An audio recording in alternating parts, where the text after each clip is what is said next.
In many behavior change strategies in aggression cases, we often focus on what the dog can see or hear. But how often do we consider what the dog can smell and how that impacts their behavior? In this episode, I finally have the opportunity to chat with nosework expert Nancy Reyes, who has 3 decades of professional experience as a dedicated dog trainer whose journey began with a childhood fascination for animals.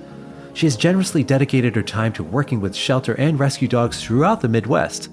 From providing training and evaluation assistance to fostering dogs in her own home, Nancy has truly made a difference in the lives of countless dogs. Nancy established For Your Canine Incorporated, a thriving hub offering a diverse range of classes including puppy, basic obedience, agility, barn hunt, rally, and nosework, located in Elmhurst, Illinois. She has worked extensively with a wide range of behavior issues from aggression to separation anxiety. Nancy believes in nurturing the bond between people and their dogs through effective communication and mutual respect. She's a seasoned competitor in various canine activities such as obedience and agility, and currently competing in nosework competitions. She holds multiple roles within the canine community, serving as certifying official and certified instructor for NACSW, which is the National Association of Canine Scent Work, and a Canine Performance Events Scent Work Judge, and Canine Work and Games Judge. She's an international speaker and presenter on the topic of behavior and nosework, and her travels have taken her to Japan and across the 50 states.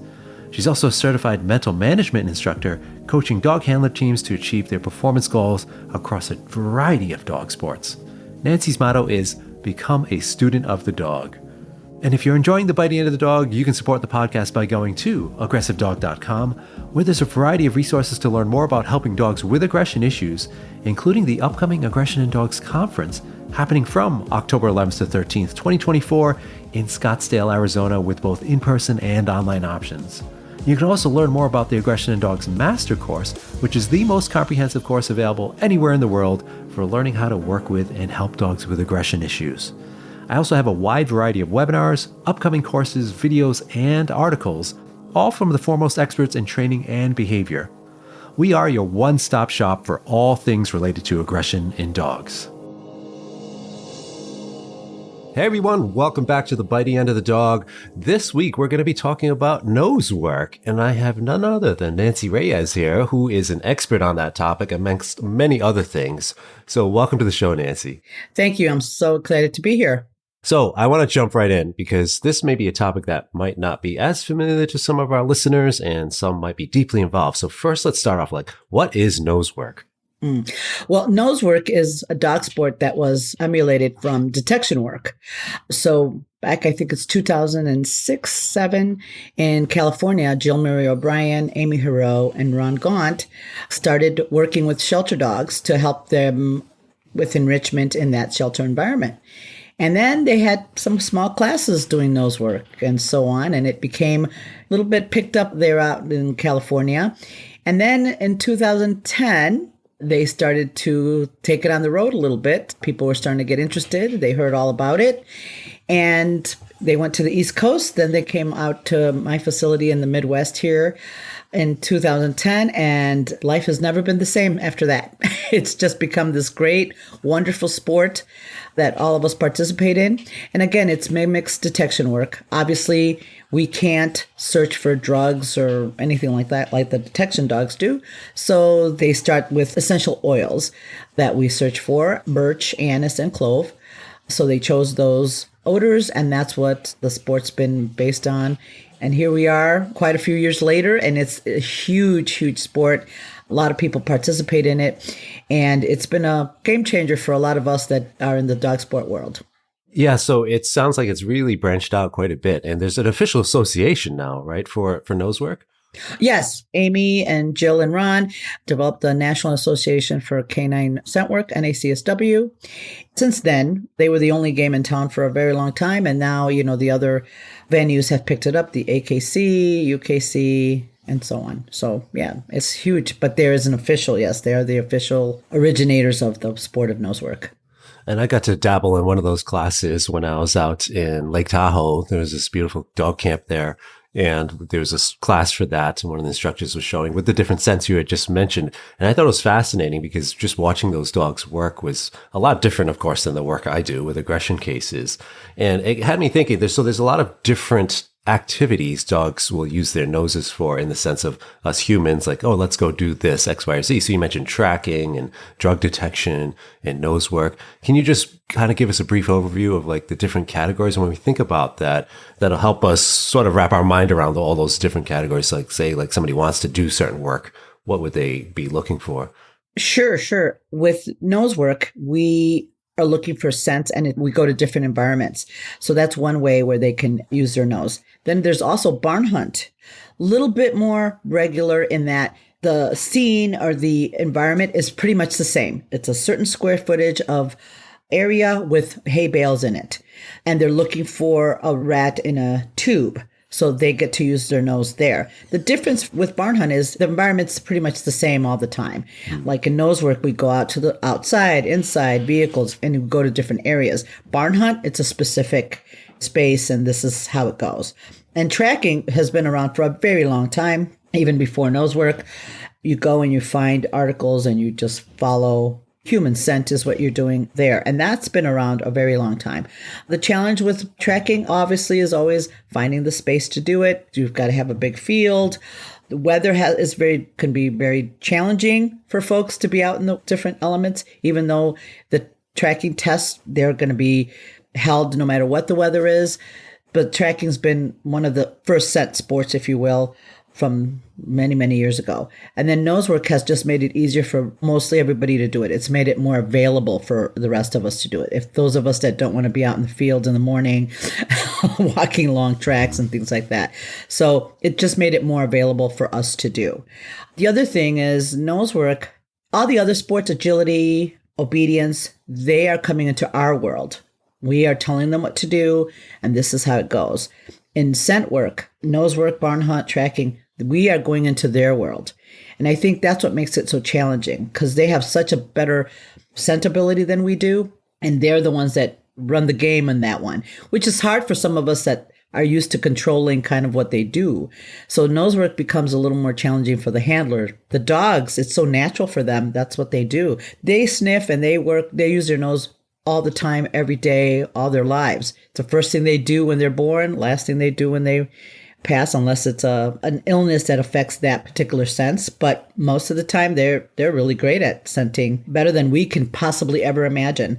So it's interesting that we try to control that sometimes, and you still see that because we want to control everything. But the dogs, we go into their world. This is their game, not ours. I really love that, how you put that. We're going into their world. And it had me thinking about the different activities that many of us do with our dogs in some format, some sport or some activity, and the ones that are we're going into their world or versus they're going into ours. So it's really a lot on the activities and their senses, and what they're able to use much better than us. And we as, humans being much more visual are using our senses in that regard. So if somebody listening in is like, I've never tried scent work or any kind of exercise, what do you think is the easiest first step for them to be like, all right, I want to do this with my dog? Because I think it's suitable for all dogs, right? Absolutely. It is suitable for all dogs. So ideally, you want to find somebody who's teaching it. Ideally, you want to find somebody who's a CNWI, because we start dogs a certain way. And that is that instructor that's certified through NACSW. And the reason for that, the way NACSW starts dogs on odor does make it available for all dogs. All dogs can do it. Some of the other ways people are starting dogs are directly on odor. And unfortunately, when you have a dog that has reactivity issues or anxiety issues or anything like that, it's very challenging to make that odor important when the dog is worried about their safety and everything else. So unfortunately, when you start a dog that may have issues like that, directly on odor, it causes a lot of stress for the dog. We take away their autonomy. The odor is never going to be as important as food. And the way NACSW starts the dogs is it brings out their natural. They start on food. They bring out that natural thing. And if you make a mistake on food, no big deal. and the dog's still going to want to eat. Versus a dog, if you scare them or they get worried or something happens on that odor. We've gotten dogs from other trainers that have done that, and it's a tough gig to get them back to be okay with that particular odor. So if you're going to start and your dog has any potential issues of anxiety, stress, reactivity, start with a CNWI. The dogs that have no issues and are great, it doesn't matter how you start them. They'll be great. That's a really good point, because you might be listening in and thinking, oh, how can you screw up nose work? You just got to let the dogs go sniff something. But then when you get those cases where it's easy to pair certain stimuli with other things in the environment, you got to be really, especially if it's something so different than what the dog typically would smell. Be like, ooh, there's that smell. Like somebody's bad cologne or something. Yes. You can't unforget it. For me, it's Peachtree schnapps. I had a really bad experience in college with Peachtree, and now I can't, it's just so aversive to me. Yep. And for me, it's Southern Comfort. Can't even smell it. Now we're aging ourselves. Yeah, exactly. A little bit. So let's get into that behavior aspect and how we can help dogs with the behavior issues and how powerful nose work is. You had mentioned earlier, it's such a natural behavior.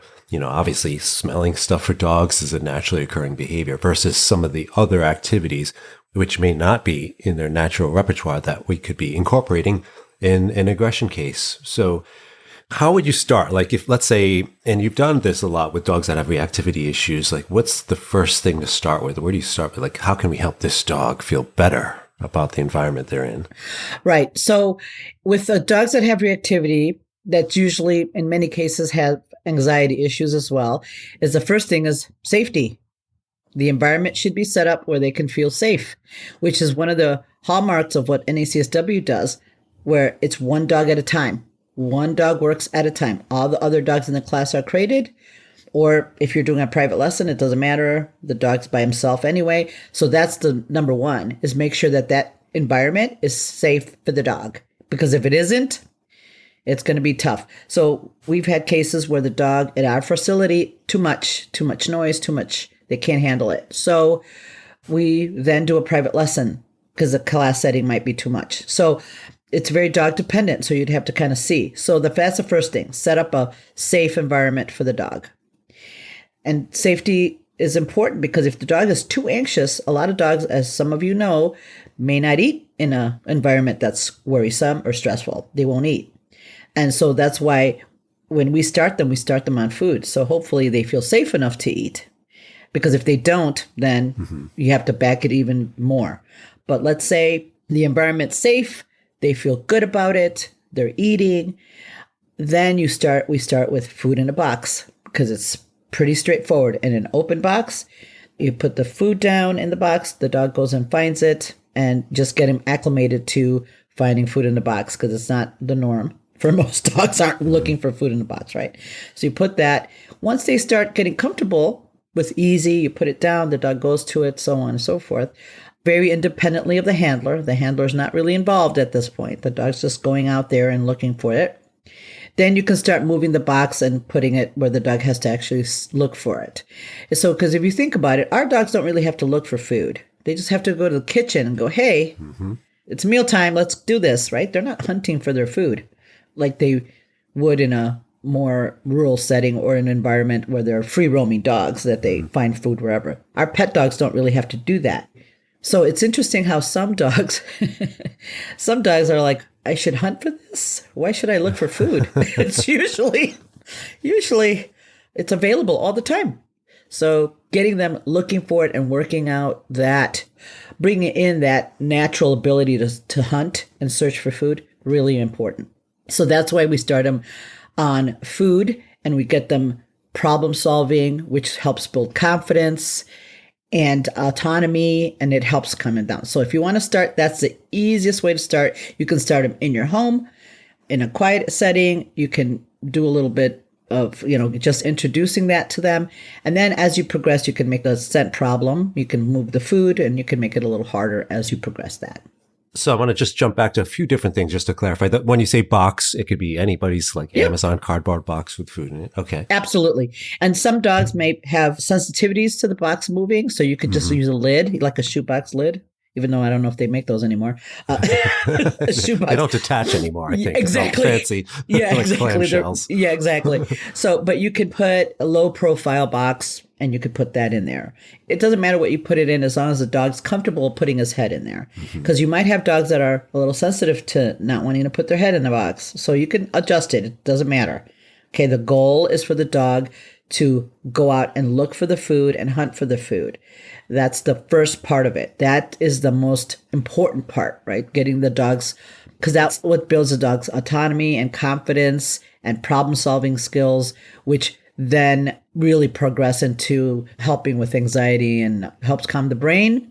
And it kind of gets them in a more natural state, if you will. Do you also talk to your clients about contra freeloading, where the dog is more likely to do a task that takes that effort versus just giving them the food? So there's been some studies on this in animals, of course, but do you mention that? Be like, this is going to be better for your training if we use that aspect. Right. Absolutely. And in some cases, some of the dogs that don't want to work that hard, you can definitely feed them their breakfast that way.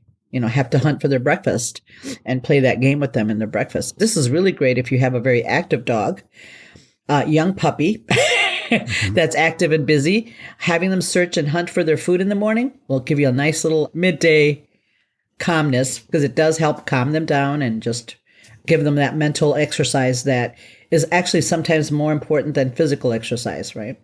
Mm-hmm. And just to clarify on what it looks like when we're doing that. So like if somebody's just starting this out, is when you say hunt for the food, is it just all in the box, or is it kind of scattered about? Or No. It's all one box, right? Okay. Thank you for clarifying that. But yeah, you put the food in one box and you move that box around where they have to look for it. Excellent. Got it. Right? Because early on, people were putting the food in all the boxes, so it was errorless learning. Well, it kind of took away the hunting piece of it, right? Because it was not really hunting, because they were just looking for food. So the most efficient and kind of kicking in that natural ability, take one box, put food, move it, have them look for it, eat it, put more food, move that box somewhere else, put it in there, and move it around. Yeah. Excellent. So the dog has to find it. Mm-hmm. Okay. And then one other question, just to back up to, we were talking about safety and the use of food. So the dog's usually going to eat if they're feeling safe enough. What about the cases? There's just kind of that fringe, those cases that the dog's going to eat, but not feel safe. So they can still be fearful and be like looking at something. Sure. How do you help clients maybe with that fine line? Let's say they're still going to eat. They're like, oh yeah. So then we took it outside and we went to the park and he was still eating, but something went south on them. Yes. Well, you definitely want to be able to, especially for clients, like what that looks like when they're eating. If they're eating and stretched out and not really comfortable going into the box and they're worried, that's still not safe. So you want to look at the whole dog. You want the dog happily running and going to the food. And some dogs aren't super food motivated. So if they're not really foodie dogs, but they like toys, you can do the same thing with the toy. Hide the toy in a box, have them go look for it. Have the toy in a box, go look for it. Same. But the look should be the same. The dog should look comfortable and relaxed, not stretching to get the food. If their body language is compressed and tense, you need to back it down where the dog is happily running looking for the food, right? Okay. And this is where, if that doesn't look like that in your house, don't go anywhere else with that. Got it. Okay. And some dogs go really fast. So at our facility, we've had dogs come in. They were a little worried, but by the second or third round, they were fine. They were able to get more comfortable really quickly and do the work. And some don't, some take a little bit longer. So. And then once the puppy finds or the dog finds the box, do you put any kind of marker on that? Or is it just you're allowing that first activity to happen? Yep. You're not marking it. You're not anything. You could say good dog, which is technically a marker anyway. But yeah, don't need to mark it, because think about it. The dog, it's immediately getting rewarded for finding that box because there's food in it or a toy, right?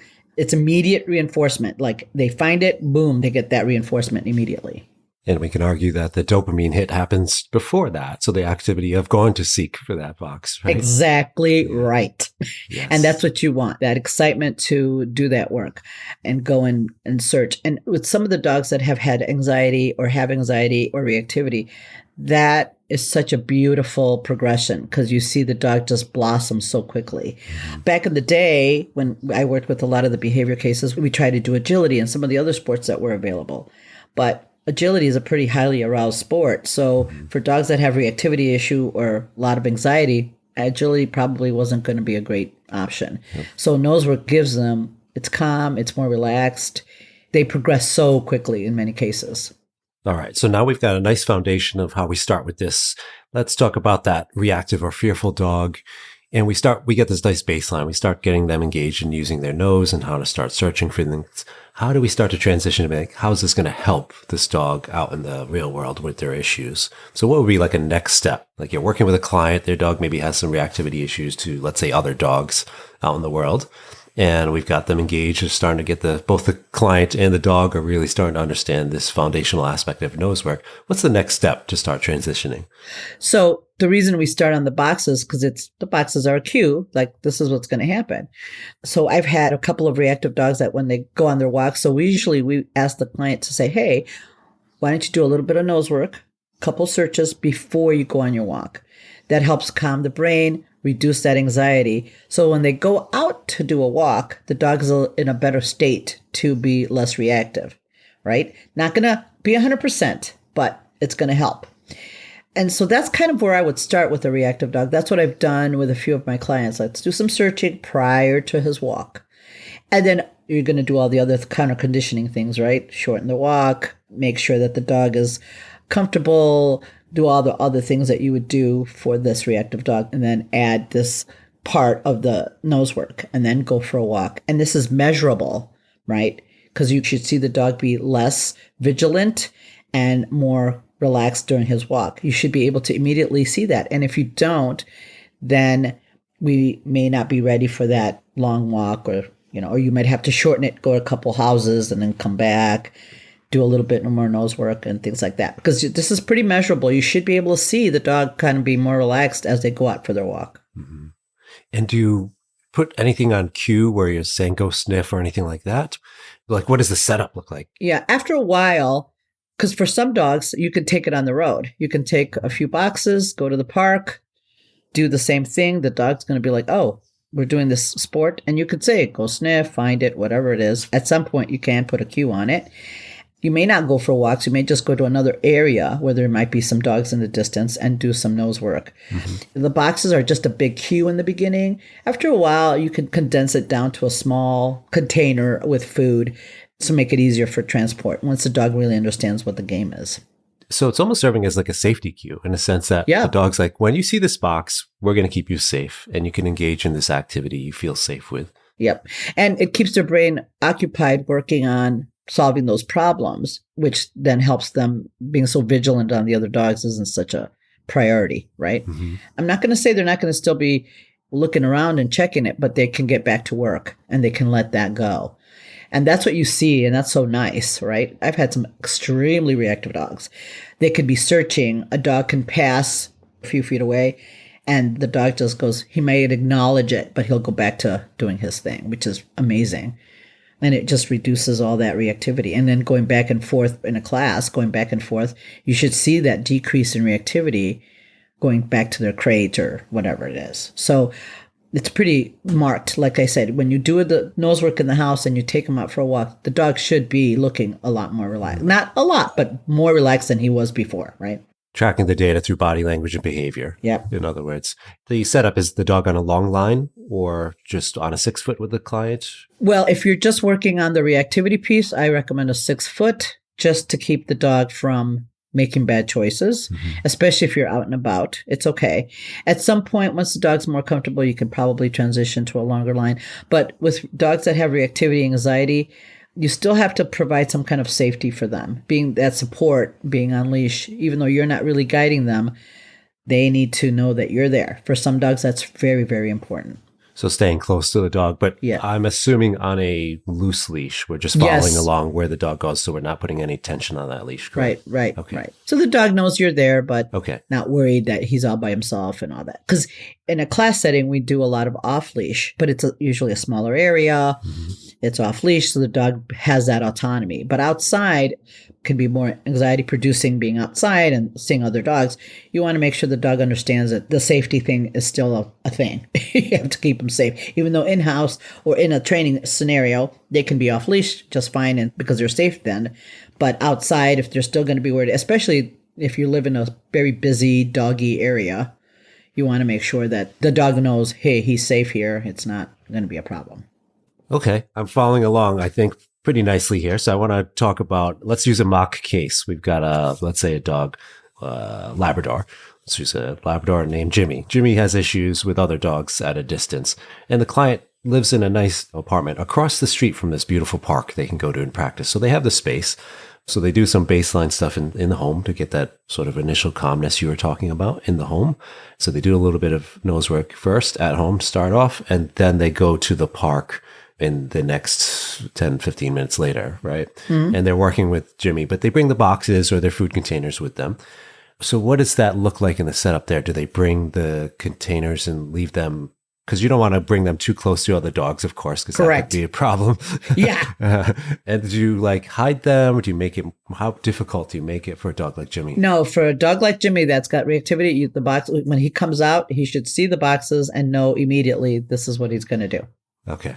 He's like, oh, we're going to do that game thing instead of, oh, there's other dogs or everything else, right? So you definitely want that to be pretty obvious. Like, yeah, we're going to do that game thing in the beginning. And then once you put a cue on it, then the boxes aren't as necessary, right, for the dog. You can say, oh, go sniff where it's hidden, more hidden, and they have to work a little bit harder for it. Do you differentiate if they're looking for that actual box versus, go find or go sniff? Yep, go find, go sniff, seek. You could use whatever. So I should clarify, if you are using the boxes, Yep. we should use a separate cue or no, same. Okay. It'll be the same. It'll translate. Yep. Even if there's nothing to go find, it's just the dog's engaging their nose in that environment. Yep. Okay. Right. Yeah. Go sniff. It's like, I'm looking for whatever. And then eventually, if you transition to smaller containers or a smaller area, they're going to understand that, hey, when I hear this cue, go sniff, I'm going to be looking for whatever it is. Okay. And I'll be honest, for dogs that have reactivity issues, we keep them on food a very long time. And it's very dog dependent. Sometimes the people get into the sport and they want to continue doing it, which is awesome. But I want to make sure that dog is absolutely comfortable and feels safe no matter what environment they go in, looking for what they're supposed to look for before we put them on odor, if that's a choosing of the client, right? If they decide they want to do that. Some of the progression is very quick for some dogs. Like Jimmy might be like, he's a Labrador. He might be like, oh, this game is awesome because I get to find food. And you might see him being able to ignore other dogs way quicker than you might another dog. So you want to take it on the road. Go to a different place. Go to a PetSmart parking lot. You can go to the back of the parking lot. Can he work there? Can he work where he sees a dog at the distance? If a dog happens to pass 10 feet away, can he handle that before you change too much? Because people tend to want to move too quickly. And unfortunately, the dog's still learning the game because some of the dogs will get it right away. They'll be like, this is awesome. They'll just go. And their activity really diminishes. But there's other dogs that are a little bit, have a little more difficult time. And that's not to say we've had dogs that need meds, behavioral meds, and all that because they were still too anxious. Nose work is a tool for reactivity and anxiety. You still have to do all the rest of it. You might have to put them on behavioral meds. You might have to do all the other things to help the dog feel safe to go on and do the work, right? Yes. And that kind of has me segueing into what's working behind this, the science behind it. So I'd love to talk more about that, but we're going to take a quick break to hear word from our sponsors, and we'll be right back. Thanks for tuning in, and I hope you are enjoying this episode. I have a very special offer that I am announcing again just before the Aggression in Dogs conference this year. You've heard me talk about the Aggression in Dogs Master Course on this podcast, and for a limited time to celebrate the 5th annual conference, I'm going to launch a bundle offer that includes the course and a whopping 28 webinars from the world's foremost experts on aggression.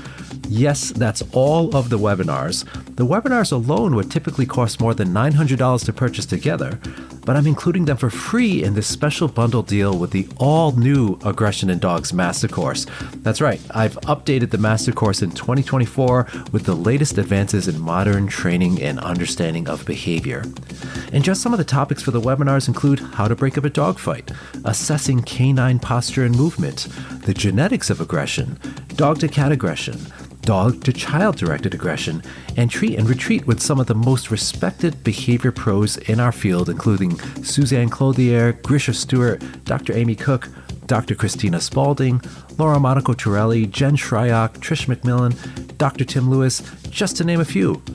You'll receive 28 webinars, the Master Course, live group mentor sessions, and access to the private Facebook group, a value of over $3,000, all for just the price of the Master Course, which is $595. There will only be 50 bundles available in this offer, and I'm going to drop a link to the bundle in the show notes for this episode. The offer will expire on October 31st, 2024, which is just 2 weeks after the conference. Though the bundle typically sells out quickly, so please take advantage if you are interested. Head on over to the show notes for this episode in the podcast platform you're listening to and click on the Aggression in Dogs Master Course and Expert Webinar Bundle link. All right, we're back with Nancy Reyes. We've been talking about nose work and helping dogs that do have reactivity or aggression issues. And what can we do? How can we use the power of the nose to do that? And we were just talking about this sample case, Jimmy, where it's a black lab, or I just assigned black lab to the dog now. I have black labs. So. So we were helping Jimmy, and he goes to the park and he's starting to engage his nose. And let's say we do see a nice reduced frequency of reactivity. He's feeling more comfortable. We're assessing that through body language and physiological signs. Let's talk about what's really working there. What's happening? Is it the increased enrichment? Is it classical conditioning? Is it some particular association? Is it desensitization? How do you describe, reaching the goals that the client's looking for? Right. So we are classically conditioning the dog, right?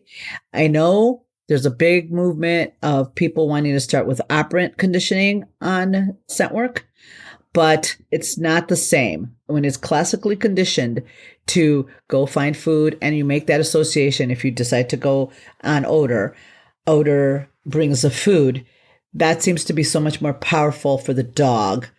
And it processes in the brain a little differently than operant, because here's what the challenge is with operant. In operant conditioning, the behavior will bring a click or a marker, when you see the behavior happen, right? A sit or a down or whatever. In nose work, are you sure the dog is actually sniffing? And are you clicking when the dog is actually sniffing, or is the dog doing something else? Because you can see with clicker training, sometimes you click and you're like, oops. Mm-hmm. The great thing about clicker training is you can fix it. But in scent work, it's like, is he inhaling? Is he sniffing that? Is he sniffing the tin? Is he processing that thing that it's in? What is he really processing when you're marking that behavior? Because you're marking it, not the dog, right? Not that it doesn't work for some of the dogs that are very drivey, which is some of the detection people use it, but dogs are super, super drivey and it's not a problem. But for our pet dogs, they're pet dogs. Mm-hmm. They're purposely bred to be our pets, not detection dogs. So it's difficult to use some of the methodologies of the detection world to work to apply it to our dogs, because our dogs don't live the same way they do. Our dogs live in our homes. They sleep on our beds. There's a whole different way that we live. The detection dogs are different. So the classical conditioning, I have found over the years, I have helped tons of behavior cases with nose work, as well as the dog sport. We have produced many, many elite champions and doing it the same way, because I know some of the thought process about operant is that not starting them on food is that they'll false alert on distractors, which isn't true at all. That doesn't happen if you do it properly. In the beginning, we were on food for a year, long time. Mm-hmm. We don't do that anymore because most of the dogs can move along faster if they're interested in the sport. But we were on food for a long time. Never had problems with false alerts on distractors. I mean, I have a very, very hungry black lab that she loves food, but she understands that only odor brings food. So if there's food in the environment, doesn't matter. Only the odor will get her food. If you make that clear, it's not a problem. So with classical conditioning, it's a more natural learning for the dog. It really taps into what they're bred to do, and it just makes it cleaner for the dogs to understand what you want. So going back to Jimmy, Yep. if we're using classical conditioning, what I'm envisioning here is that Jimmy, this park where the dogs are predicts the scent work or the nose work. You're going to be finding food here. Yeah. So food happens in this environment where the other dogs are. Yeah. And then so I can clarify this, the operant component, you're talking more kind of classically for doing nose work, Yes. for lack of a better term. Correct. And so what does the operant look like? Is it actually putting something on cue, like a particular Yep. behaviors we're looking Yeah. for, rather Yep. than just naturally allowing the dog to sniff? Correct. Okay. Right. For operant, you put the odor out, the dog puts their nose on it, you click and reinforce that. Okay. That's kind of, yeah. Got it. So that's kind of how they do it. But in my behavior cases, clients with aggression or anxiety, those dogs never have to go on odor. Mm-hmm. They can be on food forever. It's not necessary. If they're not interested in doing the dog sport, there is really no reason for them to go on odor. None. Right. If they're not going to do the sport, just use food. It'll be fine. It's like not everybody wants to do it. If you decide to do it later, that's fine too. Mm-hmm. But people may not be interested in doing that. They might just want the dog to stop pulling and lunging at other dogs. That's all they want. Right. I think it depends on what we're looking to do in the process. So the procedure. So if we're looking for a classical conditioning procedure, food's probably going to be your best bet. Although, of course, we could do that with a sense, but it adds extra steps. Right. So with regards to good, powerful classical conditioning, the food seems to make the most sense. So if we're getting Jimmy out there, we could argue that, okay, classical conditioning is happening. Can we dive deeper into some of the others, maybe sciences, or what could be happening with Jimmy? Let's say we've got that, let's say the initial nose work we're doing at home. What could be happening there if that's part of the package? We're saying, okay, let's do this first before we go out into the real world on that day for that session, for instance. Before we go to the park, we're going to do a little nose work at home, warm you up. Right. What do you think is happening there as part of helping this overall process? Well, the way odor is processed in the brain, it passes through where they make the memories, right? The dopamine, and then it goes through the part of the brain that makes memories. So you want those memories to be very positive and powerful for the dog, because it is a dopamine hit every time they go out to do searches. It makes them feel good. And then being around the other dogs, or it doesn't matter, there's a feel good feeling around that, being around in that environment, right? So then they're kind of processing these associations, I guess we can call them. And then they start to pair, okay, when I'm smelling this particular odor, which is the food, we can argue first that we get that calmness and then we bring that outside. So we get that classical conditioning. But what about desensitization here? So we could argue, okay, we're just at a distance from dogs, whether the dog is doing nose work or looking up at the sky or doing agility Sure. or play way, just playing with the owner. Is all of those we could be exposed, or even bats, where we're just exposing the dog at a distance to their particular triggers. Do you think there's that element of desensitization when you're doing the nose work as well? yeah, I always recommend for the reactive dogs, we do a lot of counter condition and desensitization first anyway, just to have those, especially if they're coming to classes at my facility. The handlers need those tools, right? So we use a lot of Suzanne's auto check-in, the relaxation protocol, all those things. We put those in place first.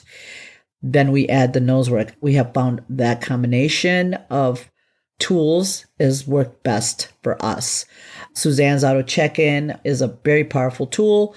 We use it for everything anyway. We use it for puppy, basic, everything. It's our mainstay of what we do at For Your Canine. And the relaxation protocol for dogs to learn how to just relax and do nothing. Because a lot of the desensitization that I see with reactive dogs is a lot of activity. Touch, this, that, a lot of activity, which increases arousal, which is counterproductive to having a dog be calm around other dogs. So a reactive dog class, for example, Suzanne always used to say, should be boring. Yeah. There shouldn't be a lot of excitement happening. It should be dull. It should be the dog can see another dog, can be around another dog, and nothing's happening. That should be a goal. You shouldn't have a reactive dog class where dogs are just going off all the time. I mean, Right. the first class can be very exciting, but after that, It's all being calm and relaxed around other dogs. So these are the tools we use for our reactive dog classes, right? We do auto check-in. We do it virtually, so they do it at home. So they have the tools when they come in. So when they come in, they already have that. And then we give them all the other tools, the Leslie McDevitt's 1, 2, 3, the up-down game, things like that as well, so that they have those in a case of an emergency. But to make a lasting internal change, the auto check-in, relaxation, and the nose work seems to just bring it all down for the dog, and they seem to be more relaxed around the other dogs, seeing another dog and being around another dog. Obviously, there are cases where medication is got to happen. They need it. So we do a lot of that work up front before we introduce the nose work so that it's effective. Because if you do it too soon, before they have all those other things in place, it's not going to be as effective because the dog's still going to be pretty worried about the other dogs and all that stuff. So, So let me summarize this from my own brain.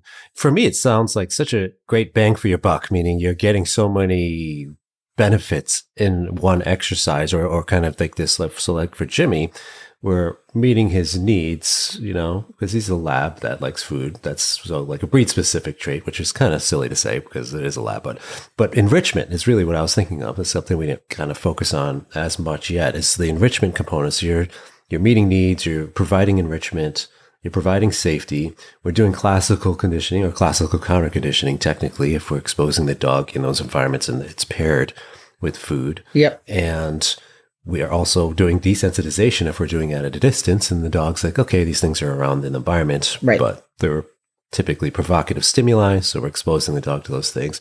And we're doing a calming exercise that is less arousing than other things. So for dogs, especially for dogs that have arousal issues, this can be really super helpful. So did I do a good job summarizing? Perfect. Okay. Absolutely. Right. Because I think people are looking for that wow factor.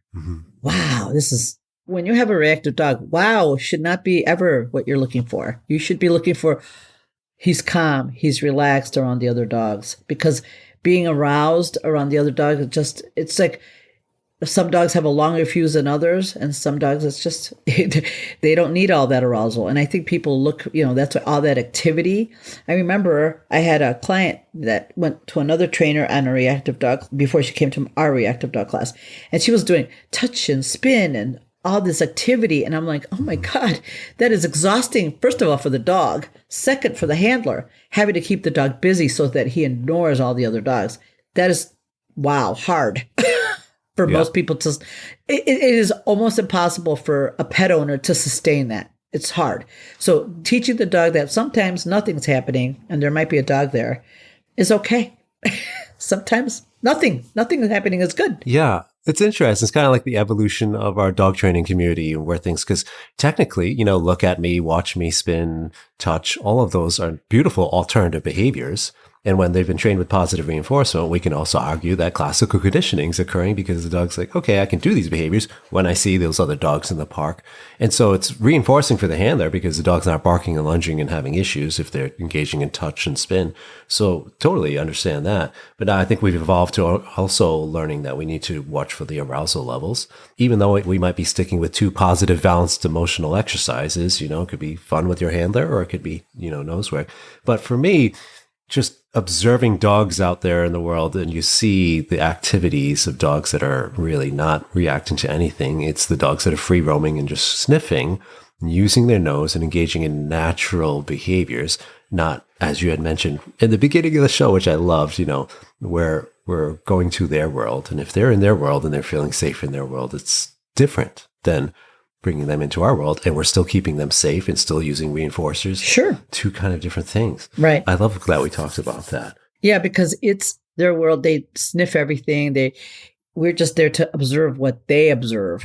And sometimes coming into that environment is so cool. And that's one of the reasons I love canine nose work. It's just, as a competitor, you get to see your dog work in such a natural way without any involvement from you, and they communicate with us.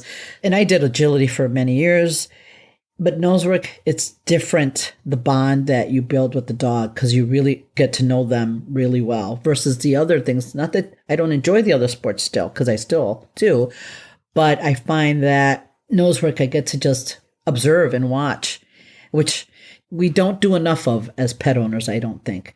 I can be guilty of it too because I work a lot, but nose work gives me that opportunity to say like, okay, what do you find interesting? What do you find fun? What are you looking for? And there's an additional benefit for us, right? You get to be in their world for just a few moments, during a class or at a competition. And that's just, for me, such a fascinating thing in activities to let's watch the dogs, rather than trying to get them to engage with us all the time. Right. And it's just our job to set those safe environments to do those exercises. So can I ask you about a recent study? I don't know how recent it is, but there was a study, it's called Let Me Sniff. And it was from Durant and Horowitz, kind of talking about the cognitive bias paradigm. But it really was kind of summarizing, like looking at optimism and pessimism in the dogs. And they did heel work with some of the dogs in the group and then nose work with some of the other dogs. And they found, I think they had like this ambiguous bucket where sometimes would have food and sometimes not. And the dogs that they would go home and do heel work and some of them would do nose work. And then after 2 weeks, they discovered that the dogs that had done nose work there was less latency, meaning they would be faster to go check out the ambiguous bucket. So because sometimes there'd be food and sometimes not, and they'd be faster, so there'd be less latency between the dogs that were doing heel work. So the summarization was that the dogs that had done nose work were more optimistic in that. So what are your thoughts there? Oh, totally. Absolutely.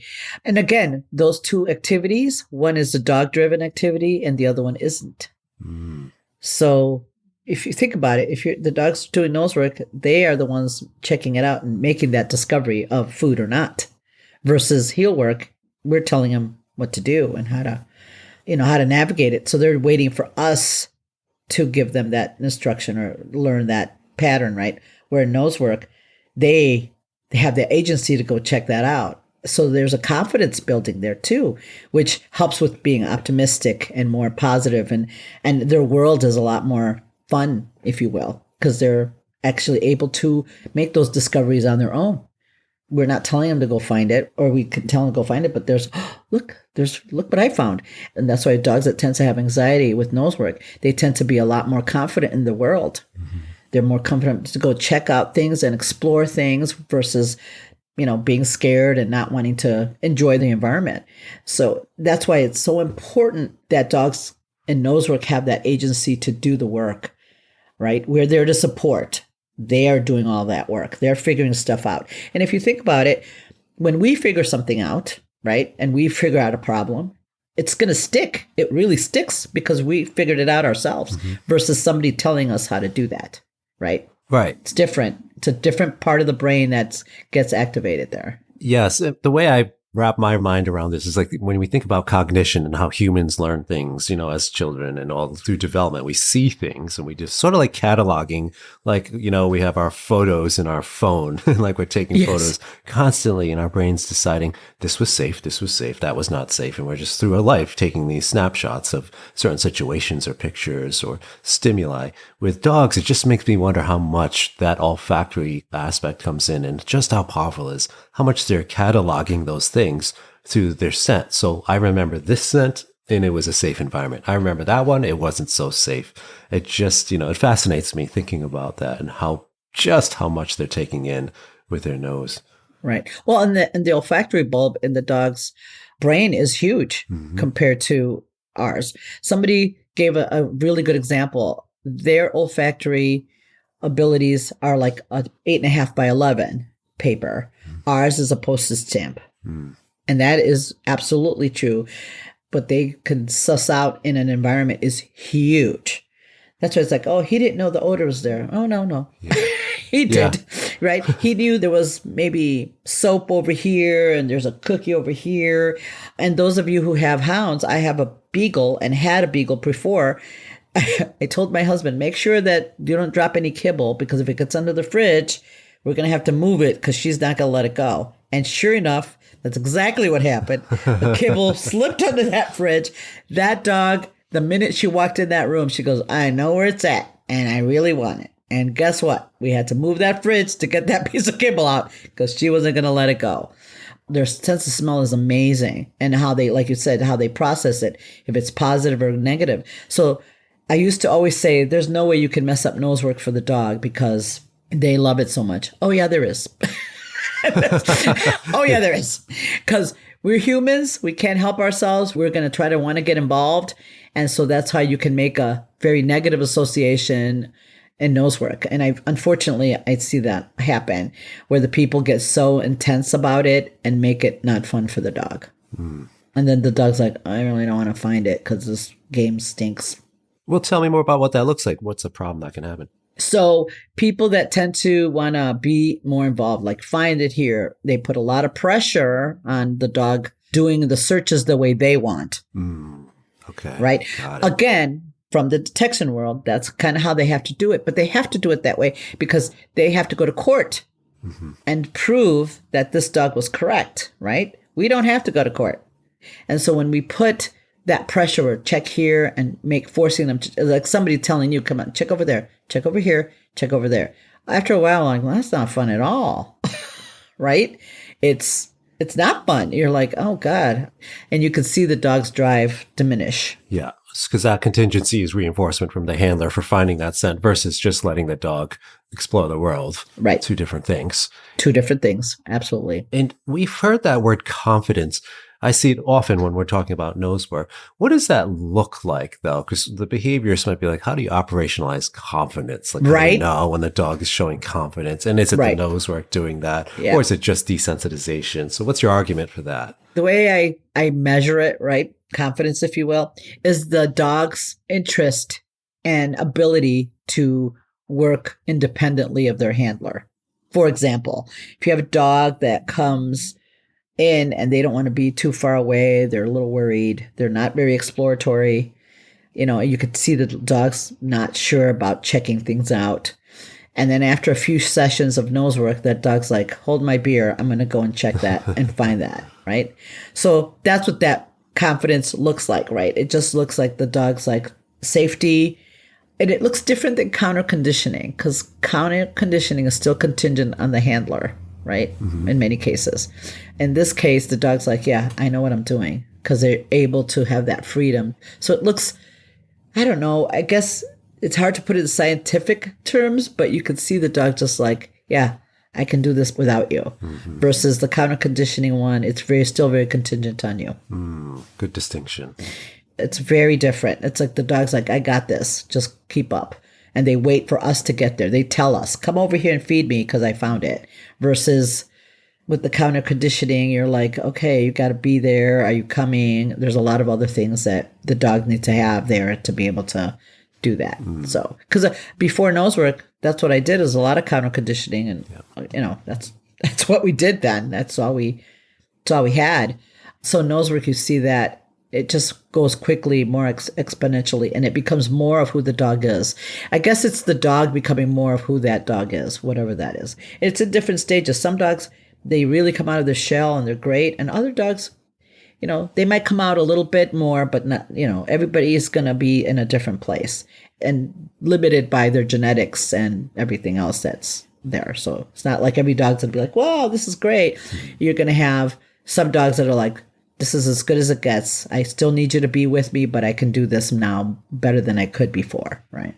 I would say, though, I would argue that nose work is probably the activity that you're going to see most dogs engage in out of any other activity that we might use with this kind of work, helping dogs with reactivity and aggression issues too. It's because they're going to do it anyways, right? Well, they're using their nose anyways. Anyway. How we use it to help us is up to the procedure.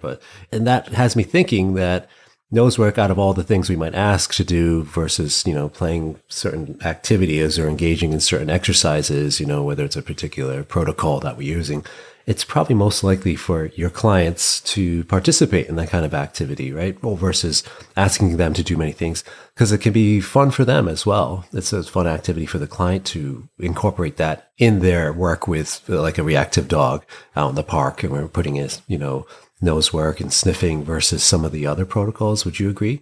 I would agree. And the other thing, and I know we talked about it briefly, is compliance. When you have a dog that's reactive or a dog that has anxiety, the compliance is better because it's a game and it can get those kids if you have kids or family members involved in, hiding the food for the dog and all that. And it just becomes a whole family thing. So the compliance is there. So the dogs tend to progress more. And as a sport, yeah, it's wonderful. Something everybody can do, whether the limitations of the dog or the person are there. And you get to really engage with the dog and, again, going into their world, right? But for compliance purposes, and we all as dog trainers have dealt with that or deal with that all the time, this seems to be, if there's kids or families, they tend to really do it because it's a game. And the children actually are the ones that are like, we got to play the game with, Fluffy, and help that dog with that anxiety and just make him a more confident dog. Also, those families with young kids and very energetic puppies, nose work is a game changer, because that mental work that it takes to do nose work helps kind of bring that puppy energy down, especially at the witching hour that we call, where the puppies are getting the zoomies. Doing a little bit of nose work prior to that, not a bad thing. And it helps keep that down. So yeah, compliance seems to be a little bit better in many cases with the nose work than some of the other things that we give people to work on. And in that note, if you had one take-home message for everybody listening in right now, and how nose work can be so powerful for, let's not just even talk reactivity and aggression, but any behavior issues we're seeing, what would that message be? I think the message would be, go into the dog's world. Let them show you what they're doing. Let them show you. Be a student of your dog. Because I think you'll get so much more understanding. Because I think that's with aggression and reactivity, understanding is so hard. They don't understand why this is happening. And sometimes just being a student of your dog is just, you'll learn so much more. And nose work really helps us see that a little more clearly than some of the other things that we do. Very well said. Very well said. Nancy, this has been wonderful chatting. Where can people find you if they want to learn more about what you're up to? Yes, well, you can go to my website, For Your Canine, FORYOUR, the letter K, the number 9.com. Or you can also find me, Nancy Q. Reyes, on Facebook, or my business page, For Your Canine, on Facebook, and For Your Canine Training on Instagram. And you can also email me at nancy@foryourcanine if you're interested in getting more information. And you mentioned you have a course coming out later this year? Yes, I did a course last year. It was the first inaugural course on step-by-step how to use nose work for reactive dogs. We've revamped it. We've made it better. And we're going to offer it again after the Aggression in Dogs conference at the end of the year. I'll have Mike put the link to get on that mailing list in the show notes. That way you can join us if you choose. Excellent. Nancy, thanks so much. It was really great chatting with you, and I hope to see you again in the future. All right. Thank you so much. This was awesome. Had a great time. It's always a pleasure chatting with Nancy, and I'm really happy we were able to dive into what the dog's nose knows. And I think we're really just scratching the surface of what dogs' olfactory senses are capable of, and how our further understanding of this incredibly powerful sense will help us help dogs. And don't forget to head on over to aggressivedog.com for more information about helping dogs with aggression, from the Aggression in Dogs Master Course to webinars from world-renowned experts and even an annual conference. We have options for both pet pros and pet owners to learn more about aggression in dogs. We also have the Help for Dogs with Aggression bonus episodes that you can subscribe to. These are solo shows where I walk you through how to work with a variety of types of aggression, such as resource guarding, dog-to-dog aggression, territorial aggression, fear-based aggression, and much, much more. You can find a link to subscribe in the show notes or by hitting the subscribe button if you're listening in on Apple Podcasts. Thanks for listening in, and as always, stay well, my friends.